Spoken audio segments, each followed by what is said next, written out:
So Liam, thank you very much for joining us on Playing Away. First of all, just tell me a bit about your role within the club and how you got involved.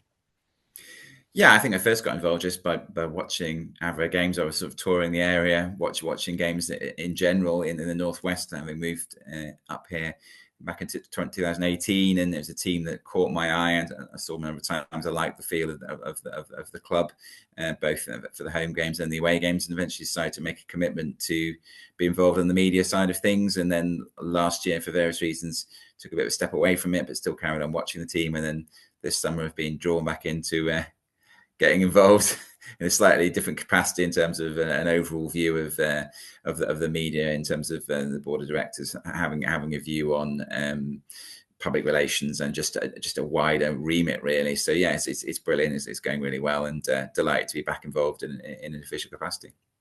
I suppose, like many non-league volunteers, it does start by sort of watching the club and then sort of falling in love with the club and the wider sort of passion for non-league football, and just wanting to get involved with your skill set. Yeah, I mean, I've got a long history of helping out in non-league football. I first worked in the similar sort of capacity down at Lewis, down on the south coast near Brighton, for 8 years back at the start of 2000s, and then took quite a long period out from being committed to one club. Quite enjoyed just traveling around, watching lots of different clubs, and went around Europe and still do that as something that I really enjoy. So yeah, there was a time when I decided, do I want to nail my colours to a mast again, and living in a new area of the country. And yeah, I really like the feel of Avro. When I thought the people involved with it seemed like a really decent bunch, even though I was very much on the outside looking in, and having seen a few games and also been to a home game there. I just thought, yeah, this is a club I want to be more involved with. I want to put myself back into that world of non-league volunteers, which is obviously incredibly rewarding at times, quite stressful as well, and quite time consuming, but I'm sure you can relate to all of that. But yeah, it's great to be involved with the club, and it's a brilliant club. And in terms of, I suppose, media and things at Avro, the Northwest, Greater Manchester, a very competitive market for non-league football, a very competitive market in the professional game as well. How do you look at it as a club at Avro to try and get as many people through the gate through your sort of media and public relations output? Yeah, it's a really interesting question, Adam, actually, because our history going back a little bit further, of course, is not in Oldham, where we're currently based. We spent most of our lives living quite near where FC United and Manchester now have their base in Broadhouse Park in Failsworth. So we moved to Oldham 7 or 8 years ago. And then, as you say, the challenge then is getting the local community to buy into the idea that this is a team that's worth following now. Over that period of time, we've been very fortunate. We've had a fantastic rise. We only started playing some professional football, 7 or 8 years ago, and now we're playing step four of the pyramid. So yeah, it's been a really, really impressive rise up the pyramid so far. But clearly, the same question remains: how do we get people in? How do we try and get people to watch a team that isn't their local team, in the sense that it isn't a team that's been there for their entire existence? And I think that the key thing there is obviously to engage with the local community and to try and encourage them to use our facility, not just on match days, but to try and get them to we've got a brand new bar, nice TVs, lovely setup. It's all very swish and new. So then the idea would be to get people more involved in the club as a whole, and of course those who like football, to try and encourage them to come and watch our team on a Saturday afternoon. But you're absolutely right. East Manchester, you look at Curzon and Ashton, doing fantastically well, aren't they, in step two? And I'm sure that they have the same challenges. Ashton United, there are a lot of teams, Stalybridge Celtic, a lot of teams very close, and that's why I think that is the key, is to try and engage people who are literally on your doorstep and try and get them to buy into the idea of supporting this team that's, as I say, was being watched by one man and his dog back in the Manchester League days, not so very long ago. And yeah, our crowds are still modest, but when you look at where we were back in 2017-18, they've grown exponentially.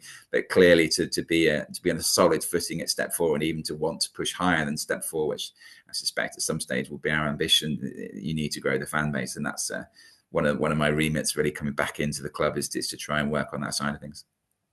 And looking at last season for Avro, a very positive season within step four, as you have had over the past couple of seasons as well, are just finishing sort of 10 points outside the playoffs in seventh. How do you summarise your 24-25 season?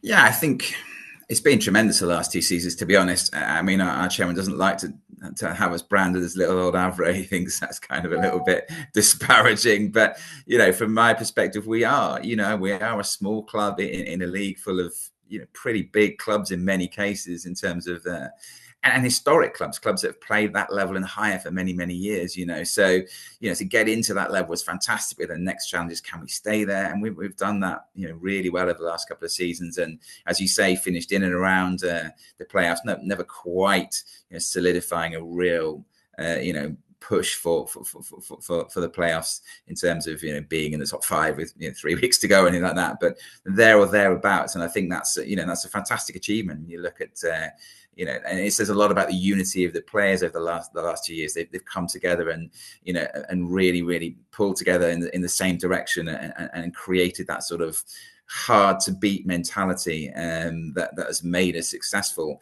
It's beyond our wildest dreams, to be honest, Adam. When you look at, as I say, we're only been a semi-professional club for a few years, and here we are at step four, rocking up at clubs that have been playing step four, step three for 20, 25 years and higher, and it's so, it is almost a pinch yourself moment sometimes, but I feel like we've shown that we belong at this level, and now the question is, what do we aspire to next? I think probably continue to, to be at this level and to solidify ourselves as a step four club, and then maybe in a few years when everything's where we want it to be, maybe start to push really hard to get beyond that.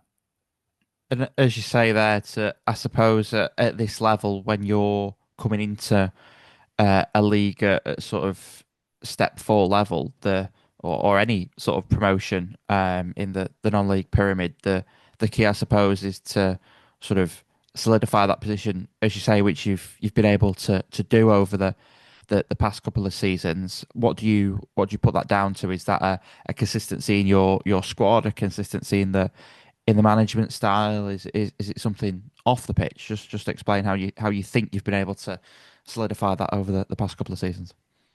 Yeah, I think it is that togetherness, Adam. I think it's the key. We're never going to be the biggest players in the division. We know that. If you come to Avro, you come to Avro because you're buying into a family to a certain extent. You're buying into a community within the club that's very warm and very caring and will look after its players, and that's what you've got to want. If you want to earn more money, you're probably going to go elsewhere. Now, there are players, I think, in our squad that will have earned more money, at other clubs. I'm not privy to those figures, but I'd be very surprised if they haven't. But the point is that they enjoy playing for us and they feel that sense of community, a sense of togetherness, and they pull together as a team. We've got some experience in there. We've had some tremendous young players who've come through as well. Of course, we had Michael Afuye, who's now ripping it up, further up the pyramids, and then AJ Warburton, who had a great season for us last season, was playing for Droylsden 2 seasons ago, now is at Halifax. So, we've had a good mixture of young players who've come through the system, and we've trusted them and believed in them, and they've been tremendous successes for us. And then some older heads, people who've been around the block, who've done it before, very steady, and that's been a brilliant combination for us, a mixture of youth and experience. And I say that sense, I think there is that sense of we're not up against it every week, of course, because we've got some really good players, but that sense of let's go and show them, let's show them that we're Avro and this is what we're about, and we're no pushovers. And I think that's really, really important. It's not exactly a siege mentality, it's more just a case of players thinking, we really want to pull on the shirt and play for this club. And I think we've had some poor results like everybody over the last couple of seasons, but you can never fault the players' effort. The commitment and dedication to the cause is always above and beyond what you sometimes see at this level of football. Grant Shenton's going to get his first season in the dugout. He's played for you previously as a goalkeeper. He's played for many other non-league clubs as well locally. What do you think his aims are going to be for the season ahead, and what do you think of that as an appointment? Yeah, I think he's probably philosophical about it. He's obviously already stated, and he was on appeared on a podcast a couple of weeks ago and said that his key was to try and bring some of the young players through. Let's be sensible about this. Let's not get carried away and think, yeah, let's go and push for promotion my first season in charge. And that is where we're at. One of those sides that we again would like to be competing and thinking about getting in the playoffs, and maybe slightly scared if we do. But ultimately that would be, you'd want to have that ambition, but let's not get carried away here. We are a club who are always going to be looking to develop young players, and that's, I think, one of his biggest remits, and he feels he can do that, and he's got a lot of experience in the game. I mean, he's been a brilliant keeper for us over the last couple of seasons, and I think he's going to be a brilliant manager for us as well. I think he's very clear about what he wants to do, and he's very clear about what he wants from his players. I think we've seen that already in pre-season. He's got a clear identity. He's stamped on the team already, I'm really excited and looking forward to seeing how he copes with being in the dugout rather than between the sticks. And pre-season for you, as you say there, you feel that Grant has stamped that identity on the team. How do you sort of evaluate pre-season? Yeah, I mean, what pre-season is like, Adam. It's not really about the results, is it, really? And we've got quite a few players coming back, which is always lovely. You get to the end of the season, you think to yourself, oh, I really hope we get them for another season. And then June comes around and suddenly they're not there anymore. Or so we've had a lot of players who have returned. I think they're bought into the idea that Shentz is, going to be a really good manager, is going to work really well with them. So we've got players coming back. We've also got players coming in. We've got 4 or 5, new signings, as most clubs would have, and they have to be, bedded into the team. And as I say, work on that style of play that Shentz wants to adopt.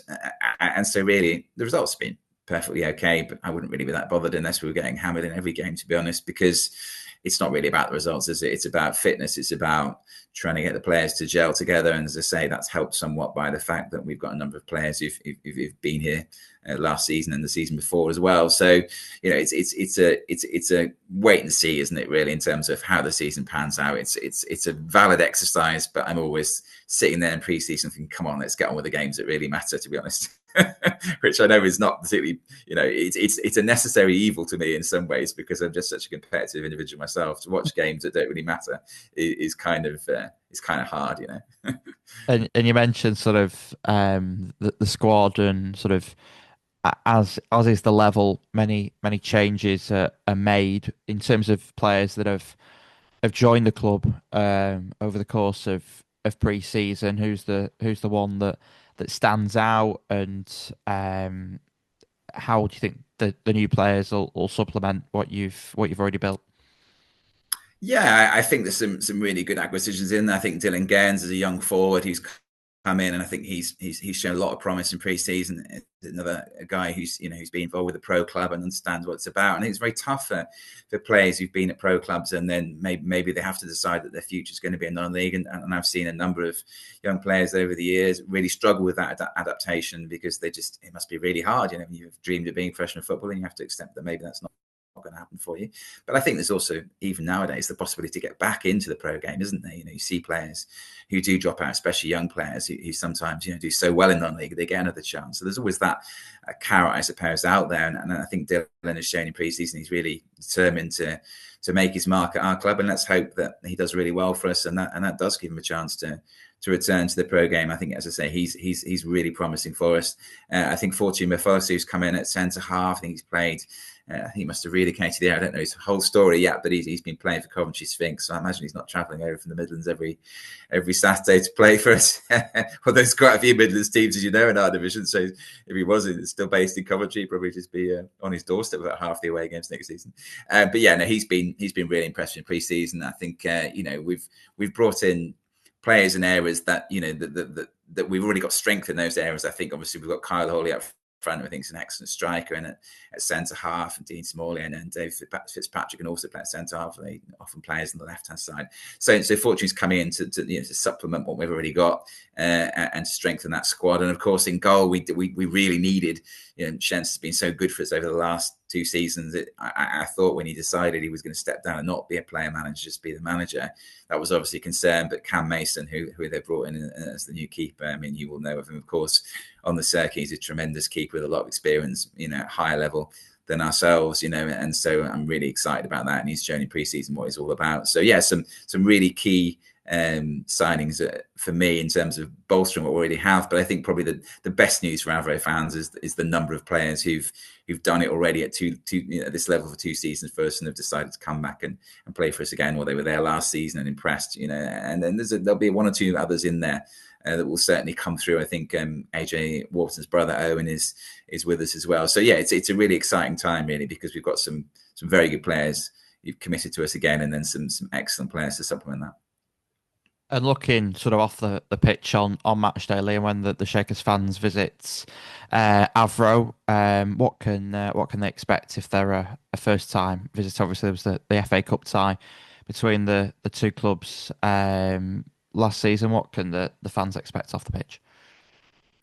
Yeah, I think we, as with all clubs at our level, probably with the exception of yourselves, when Bury come to town, it's a logistical challenge, shall we say? We want everyone to get fed, we want everyone to get in the ground fairly quickly, we want them to be able to get their pints, etc. So, I think we offer, a very friendly welcome in terms of what we can offer clubs before they actually step into the stands and get ready to watch the game. And yeah, I think we are aware of how things have panned out in the previous 2 games. I think we played you in the league, didn't we, a couple of years ago as well? And so we're aware of some of those challenges that we had to meet on those days. And hopefully we've made certain amendments to what we do, and then that will be reflected, I think, in terms of what we put out there in the next couple of days. In fact, probably, it should be fairly straightforward for you to know, even as you listen to this, exactly what is in place.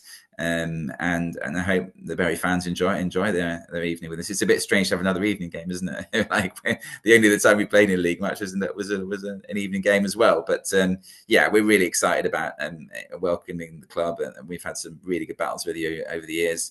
Yeah, it's going to be for me, it's going to be a really great way to kick off our 25-26 season at home. And as I say, I hope that the Bury fans enjoy everything that goes on off the pitch, and not so much what goes on the pitch. We mentioned before about you solidifying your position at step 4 as a club, looking ahead to the 25-26 season. You mentioned sort of Grant Shenton's thoughts on what he wants to sort of take the club in his first season as manager. For you personally, what's a good season for Avro in 25-26? Yeah, I think it's got to be basically solidifying our place in the division, not ever being in danger of dropping down into the relegation places. I'd be more than happy just to be talking to you in 12 months' time. Just saying, it's been a decent season. We'd obviously love a decent cup run as well. We've got a pretty difficult draw in that, so whoever comes through, it's an away tie for us next Saturday. So that's going to be a tough one. Maybe a trophy run, a cup run would be lovely in one of the 2. It'd be fantastic to get to the first round proper of the FA Cup, but that's a real long way away right now, isn't it? And I know that you will feel that, like in previous seasons when you've had good cup runs, it has kind of distracted you from the league, hasn't it? So it's sometimes not exactly a poison chalice, but it can be something that then the games start to pile up, don't they? And it starts to be, we've not got a massive squad, so I suppose we should be careful what we wish for on that front. But overall, I think it's a situation whereby if we can, as I say, do reasonably well in one of the cup competitions and look to challenge in and around the playoffs, even if we don't make it, that will be, that'll be a really decent season for me. Ultimately, all I want us to do is to stay, at step 4 for another year, and then, as I say, looking further down the line, maybe at some point in the future, we'll be in a position to try and push on from there. And looking at this series, we talked to clubs about their club, but a new question I've brought in for these league fixtures is, which away game are you looking forward to visiting the most with Avro this season?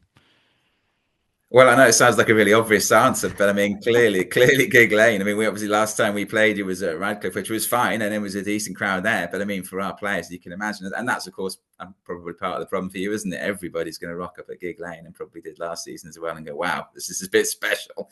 I know it's mostly your fans, so it's potentially also quite intimidating, but just to be in that arena, and to watch your team play in that arena, it is fantastic. It's it will be a brilliant day out for us. I'm absolutely sure of that, and we'll hope to get a positive result from it. That's the main objective, of course, but it is going to be incredible, and obviously delighted that you've managed to get back to Gig Lane, and really excited about visiting as an away fan. I've obviously visited the ground before, but I don't think I've ever watched my team play there. So it's going to be a really good occasion.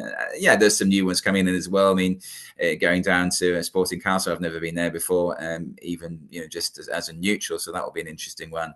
And so there's lots of good away days out there, isn't there? I'm sure you'll enjoy some new ones, and you'll have some familiar ones, won't you? But I think probably most Avro fans, and probably the players as well, would say that the big occasion they're looking forward to most of all is coming down Gig Lane. So that's going to be great.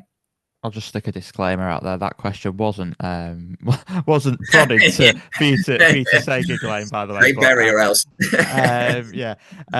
Looking back to the game, Liam, just finally, what's your score prediction for what will be your opening home game of the season and our opening away game of the season?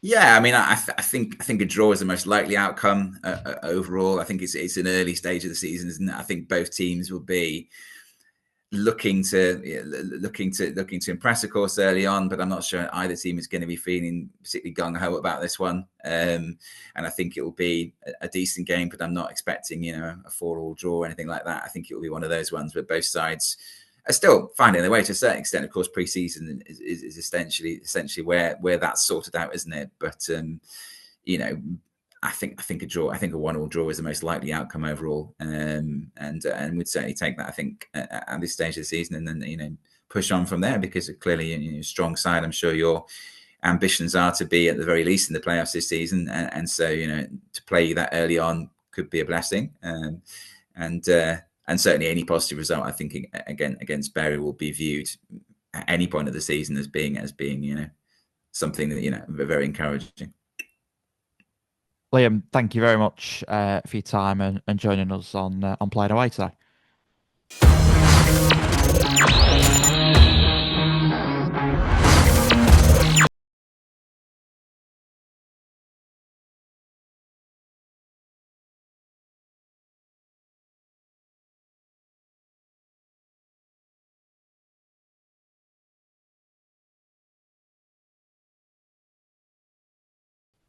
Been a pleasure.